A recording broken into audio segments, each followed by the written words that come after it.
ଆପଣ କେବେ ଭାବିଛନ୍ତି କି ମାନବ ଜୀବନ କିପରି ଏବଂ କେଉଁଠାରୁ ମଧ୍ୟ ଆରମ୍ଭ ହୋଇଥିଲା?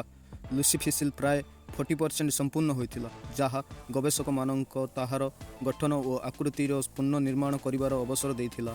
ଏହା ଦେଖାଯାଇଛି ଯେ ଲୁସିର ଉଚ୍ଚତା ପ୍ରାୟ 3 ଫୁଟ 7 ଇଞ୍ଚ ଓ ତାହାର ଓଜନ ପ୍ରାୟ 64 ପାଉଣ୍ଡ 29 କିଲୋଗ୍ରାମ ଥିଲା। ମୁଁ ଶଶିକାନ୍ତ, ଆପଣମାନଙ୍କୁ ଓଡ଼ିଆ ୟୁଟ୍ୟୁବ୍ ଚ୍ୟାନେଲକୁ ସ୍ୱାଗତ। ଲୁସିର ଚାଲିଚଳଣି ବିଷୟରେ ମଧ୍ୟ କିଛି ଦେଖିବାକୁ ପାଇବେ ଆପଣ। ଲୁସି ଦୁଇ ପାଦରେ ଚାଲୁଥିବା ପ୍ରଥମ ଏକ ସ୍ପଷ୍ଟ ସାକ୍ଷ୍ୟ ହୋଇଥିବା ପ୍ରାଣୀ। ଏହାର ପେଲଭିସ୍ ଓ ପାଦର ଗଠନ ଦୁଇ ପାଦରେ ଚଳନକୁ ସୂଚନା କରେ। ଏହା ପ୍ରାରମ୍ଭିକ ମାନବର ବିକାଶ ଗତିକୁ ଅନୁମାନ କରିବାର ଉପକାର କରିଥାଏ।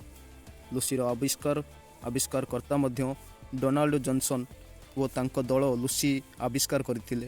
ଏହାକୁ ଆବିଷ୍କାର କରିବା ଦିନ 24 ନଭେମ୍ବର 1974ରେ ମାର୍କ କରାଯାଇଥିଲା। ଆବିଷ୍କାର ସ୍ଥଳୀ ଇଥିଓପିଆର ଆଡିସ୍ ଆବେବା ମଣ୍ଡଳର ହାଦର ଅଞ୍ଚଳରେ ଅବସ୍ଥିତ। ଏହାର ବୈଜ୍ଞାନିକ ତତ୍ତ୍ୱ ଅନୁଯାୟୀ ଲୁସି ଆବିଷ୍କାର ପରେ ଗବେଷକମାନେ ଏହା ଉପରେ ଧାରଣା କରିଥିଲେ ଯେ ଲୁସି ମଗଜର ଆକାର ଏବଂ ଚିମ୍ପାଞ୍ଜି ଦୃଷ୍ଟିକୋଣରୁ ଗୋଟିଏ ଛୋଟ ମଗଜ ଥିଲା, କିନ୍ତୁ ଏହାର ଶରୀର ଗଠନ ମାନବ ସମାନ ରହିଥିଲା। ଏହାର ମୃତ୍ୟୁ କାରଣ ସଫଳ ଭାବେ ଜଣା ନ ପଡ଼ିଥିଲେ ମଧ୍ୟ, କିନ୍ତୁ ତା'ର ହାଡ଼ରେ କୌଣସି ନିମ୍ନ ଆଲୋଚନା ସୂଚନା ବି ମଧ୍ୟ ମିଳିନଥିଲା। ଏହା ଆଫ୍ରିକାର ମାନବତାର ଜନ୍ମଭୂମି ଭାବେ ସ୍ପଷ୍ଟ ଭାବେ ଜଣାଶୁଣା ହୋଇଥାଏ।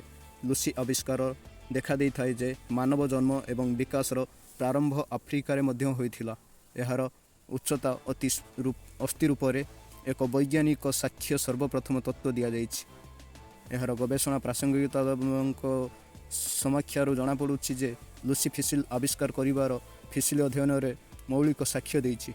ଏହା ବିଶେଷ କରି ମାନବ ଜୀବନର ପ୍ରାରମ୍ଭିକ ଆକୃତି ଓ ଜୀବନର ପ୍ରତି ଆମକୁ ଅଧିକ ସୂଚନା ଦେଇଥାଏ। ଲୁସିର ଆବିଷ୍କାର ଓ ମାନବ ଇତିହାସରେ ଏକ କ୍ରାନ୍ତିକାରୀ ଘଟଣା, ଯାହା ଆଜିଯାଏ ଗବେଷକମାନଙ୍କ ମଧ୍ୟରେ ଆଲୋଚନା କେନ୍ଦ୍ରର ଏକ ବିନ୍ଦୁ ଭାବେ ସ୍ପଷ୍ଟ ହୋଇ ରହିଛି। ଆପଣମାନେ ଏହି କ୍ୟାଟେଗୋରୀର ଭିଡ଼ିଓ ଦେଖିବା ପାଇଁ ଆମ ଚ୍ୟାନେଲକୁ ଲାଇକ୍, ସବସ୍କ୍ରାଇବ୍ ଏବଂ କମେଣ୍ଟ କରି ମଧ୍ୟ କହିପାରିବେ ଆପଣମାନେ କେଉଁ କ୍ୟାଟେଗୋରୀର ଭିଡ଼ିଓ ଦେଖିବା ପାଇଁ ଚାହୁଁଛନ୍ତି।